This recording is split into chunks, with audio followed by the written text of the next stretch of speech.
A 2,000-ton beast as tall as a 25-story building rises out of the ocean to crack a kaiju across the jaw with a cargo freighter, like it's swinging a baseball bat. The Jaeger might just be the most crowd-pleasing giant robot in movies since the days before Michael Bay blended the Transformers into an unreadable slurry of scrap metal. But behind all that spectacle hides one inconvenient question, the kind this channel is basically obligated to ask. Would this thing actually fly in the real world? Not would it look cool, but literally, would it stand up on its own two legs or fold into a pile of scrap the second it stepped out of the dock? Jaegers are the giant humanoid robots from Pacific Rim, built by humanity to fight the kaiju, the colossal monsters crawling up out of a rift on the floor of the Pacific. Depending on the model, they stand anywhere from 40 to nearly 90 meters tall, 130 to almost 300 feet, and weigh up to 2,000 tons and more. For scale, our main hero, the American Jaeger Gipsy Danger, is 79 meters and 1,980 tons, 259 feet, and about the weight of a solid naval patrol ship.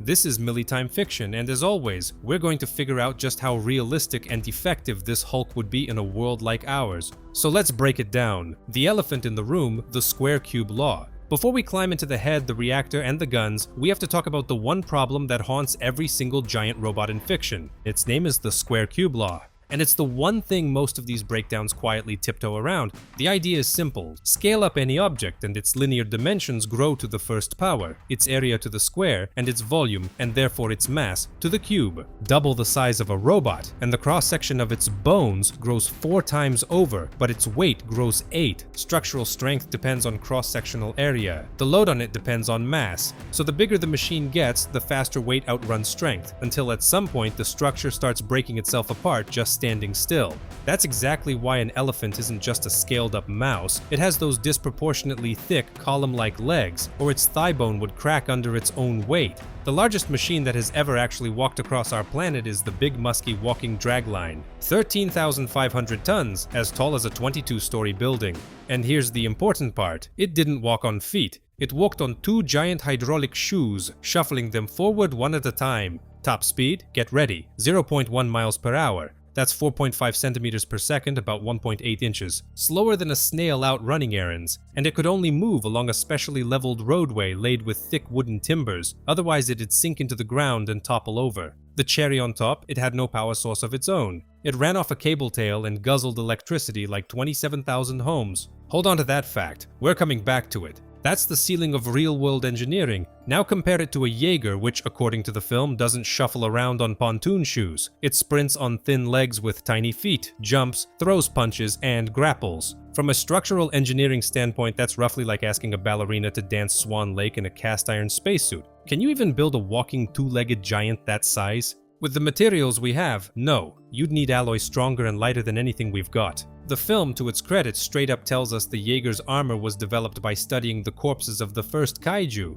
In other words, it's fantasy. And here at least the writers don't pretend it all runs on our physics. Points for honesty. From here we'll go through the components one by one. But keep this in mind, everything below gets stacked on top of this fundamental problem. The head, 2 pilots, and a neural handshake. Let's start where you'd expect, the head. Inside sit 2 pilots, controlling the Jaeger through a neural interface, and the procedure that links them together is called the drift. At today's level of technology, neural interfaces are in their infancy. Reading signals off the brain, even moving a cursor or a prosthetic by thought alone, we can already do. There's Neuralink and the more modest but genuinely human-implanted brain gate. But that's all a one-way street. The brain gives commands. Full feedback though, the machine feeding your nervous system the sensations of an entire body at once, in real time, with 0 lag, that's still far beyond us. And a Jaeger can't work without it. The pilot has to feel the chassis like it's their own body. Now, why 2 pilots? And here, pleasantly, the film's logic actually holds.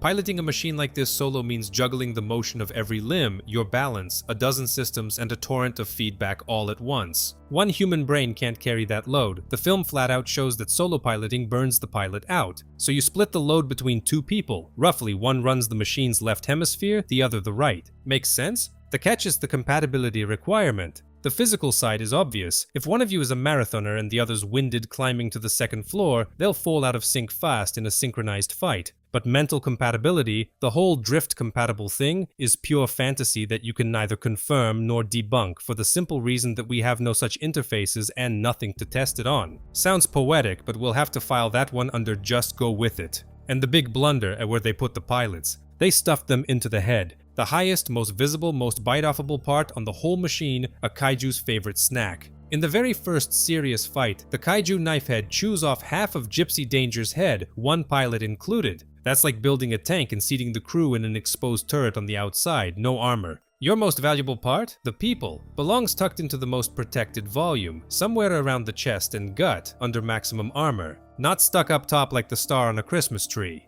The reactor, a tiny sun in the ribcage, heads covered. Let's dig into the heart. Gipsy Danger's power source is a nuclear reactor in the chest, and unlike most Jaegers, it isn't tucked behind armor. It juts right out, brazenly exposed. Per the lore, it's a nuclear vortex turbine, a red-hot impeller plus a jet of hot gas that the Jaeger actually uses as a weapon, searing kaiju with it. By every sign, this is an attempt to depict a gas-core nuclear engine. Engines like that aren't invented from thin air, they've genuinely been researched. The idea is that the fissile material sits in a gaseous state, and the setup delivers colossal thrust and temperature. The problem is the numbers. By calculation and test data, the working fluid of a system like this runs around 10,000 degrees Celsius, about 18,000 degrees Fahrenheit. That's almost twice as hot as the visible surface of the sun. Pressure, around 1,000 atmospheres. That alone means we simply don't have materials that could take that year after year inside a combat machine. But that's not even the worst of it. The worst is radiation. An open nuclear reactor, especially one that vents its working fluid to the outside, throws off so much radiation that every safety limit is left somewhere far, far below. And here's the interesting part. This isn't me speculating, the lore confirms it outright. By canon, Gipsy Danger's pilots have to take an anti-radiation sickness drug every single day, because the early Jaeger's reactors are barely shielded. And the cockpit head was deliberately made detachable, partly so that in a crash, the pilots could be pulled out of the radioactive contamination zone. So the Jaeger's own creators knew they were strapping the crew on top of a dirty bomb. Add to that the fact that for cooling, the Jaeger pumps outside seawater through itself, and that water touching the reactor zone spreads the contamination across the entire ocean. So your own side is poisoning your own ocean with radiation, while the kaiju poison it with their toxic blue blood. Kaiju blue. Beautiful teamwork, really. One more thing, purely for the fact check. At the film's climax, the overloaded reactor detonates like a thermonuclear bomb. Yeah, about that. Reactors don't work that way. They're specifically engineered not to go off in a nuclear blast. A failure means a meltdown, a release, contamination, but not a mushroom cloud to the stratosphere. So let's blow the reactor like a warhead is pure Hollywood. Now the shape. And here the Jaegers are losing on several fronts at once. First, proportions. A huge wide torso, long thin legs, tiny feet. The silhouette looks less like a war machine and more like a jacked gym bro who only ever trained upper body and religiously skipped leg day. And this isn't a matter of taste, it's engineering. Remember Big Muskie. To keep 13,000 tons from sinking into the dirt, it needed pontoon shoes and a prepared roadway of timbers. And our Jaeger, under 2,000 tons, has dainty size 12 feet. On any terrain, let alone the silty sandy floor of the Pacific, a foot like that sinks in up to the knee. Just to keep a Jaeger standing and not sinking, you'd have to grow the footprint several times over, and now you've got a completely different, clumsy, slow machine. The Jaeger's feet are frankly decorative. Second, the pelvis. This is the congenital defect of every giant mech. The narrow waist is where the top of the machine mates with the legs, and all the load from the torso runs through it. Making it thin means making the single most loaded spot the weakest one. In the film, kaiju grab Jaegers by that narrow midsection like a suitcase handle, tip them over, and toss them. One good grip across the waist and you can snap the whole thing in half and leave it dead in the water. Third, no angle's worth the name. A Jaeger's body is a flat, wide wall without a single sloped surface, a perfect punching bag. Any straight blow from a kaiju lands square on with no chance to glance off, and all that energy flies straight into the structural frame, which is already working at its limit under its own weight. Angled surfaces would solve two problems at once: deflect blows on the ricochet and slice into soft kaiju tissue with sharp edges. But nope, we get a flat, smooth wardrobe. Fourth, ridges, thrusters, and jumps. Many Jaegers have mysterious ridges sticking off their backs. If those are radiators, they're way too vulnerable. If they're shields, their placement makes no sense. Gipsy Danger is studded all over with jet nozzles. Looks great, sure, but the vertical thrusters are clearly for jumping, and chemical thrusters need fuel, which is stored who knows where, while nuclear ones, well, see the radiation above. And anyway, a giant's rocket-assisted jump is a gut punch to its own pilots. Landing 2,000 tons is a G-load that the leg structure might survive, but the human inside gets smeared across the cockpit. Same with Gipsy Danger's elbow rockets. Sure, they add power to a punch, but every miss uses its own momentum to topple the Jaeger, and winding up that shot takes time, so the kaiju calmly dodges and waits for you to fall over on your own. Weapons.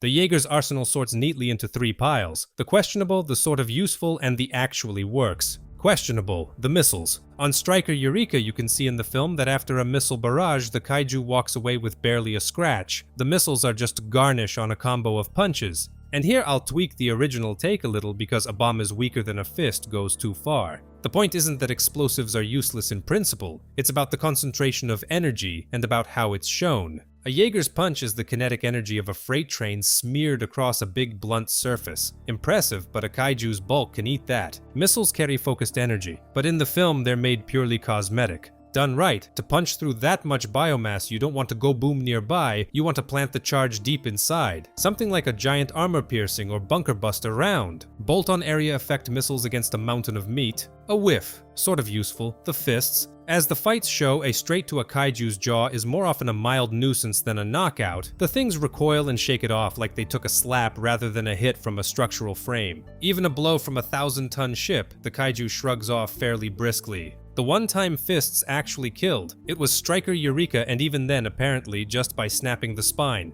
Actually effective, Gipsy Danger's sword and plasma cannon. The chain sword, per lore, is a blade of steel obsidian composite whose segments fold together into an edge, a giant-sized cousin of the chainsaw. And here's a real lore-confirmed wrinkle. This sword can't cauterize kaiju wounds, so the toxic blue blood gushes out, meaning it cuts beautifully, but it's also brewing an ecological disaster. The plasmacaster is basically a black box, construction-wise. We have no direct analog. And here's the big logical hole. If the sword and cannon are so much more effective than the fists, why doesn't Gipsy Danger open every fight blasting away with the cannon and swinging the sword from second one, instead of spending forever pounding the kaiju with its fists first? Part of the answer is in canon, and it's funny. The plasma cannon doesn't fire underwater. So for half the fights, the ones happening in the ocean, the main gun just sits there napping. And the sword gets saved because it can't cauterize, and every swing means a fresh puddle of toxic blood. There's logic to it, but it's the same logic that spotlights just how broken the whole concept is. Let's stage a giant fistfight in the exact place where your best weapon doesn't work.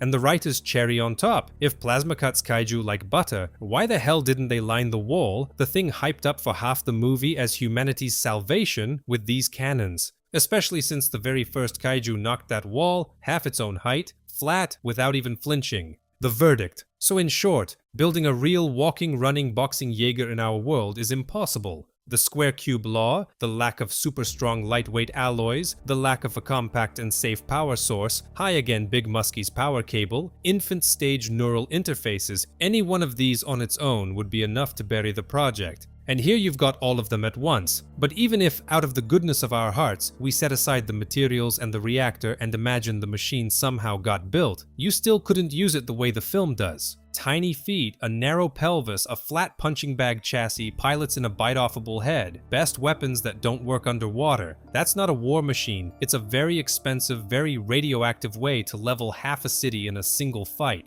Because every scrap with a kaiju is dozens of blows landing on buildings, infrastructure, and civilians, plus contamination. On one side the kaiju's blue blood, on the other the Jaeger's own radiation. A black hole in the budget, not a protector. And above all, in the real world, a Jaeger has no opponent it's actually built for. On a real battlefield, this 80-meter, 260-foot target would be a gift to any air force or artillery, and it'd get in its own side's way just by existing. A Jaeger would be at least marginally viable if it got smaller, picked up sloped armor and proper supports, hit its pilots inside the body, and, instead of welding its weapons into its hands for good, carried them separately like a rifle and a knife. That would raise durability and cut mass in one move. Tellingly, that's roughly the design philosophy behind the mobile suits of the Gundam universe, which we might get into in a future episode. As a fighter on screen, a solid 10, Goosebumps level cool. As a real combat system, maybe 2 toxic kaiju tears out of 10 if we're being generous. So it goes. Tell us what you think about today's topic and drop your ideas for future episodes in the comments under the video.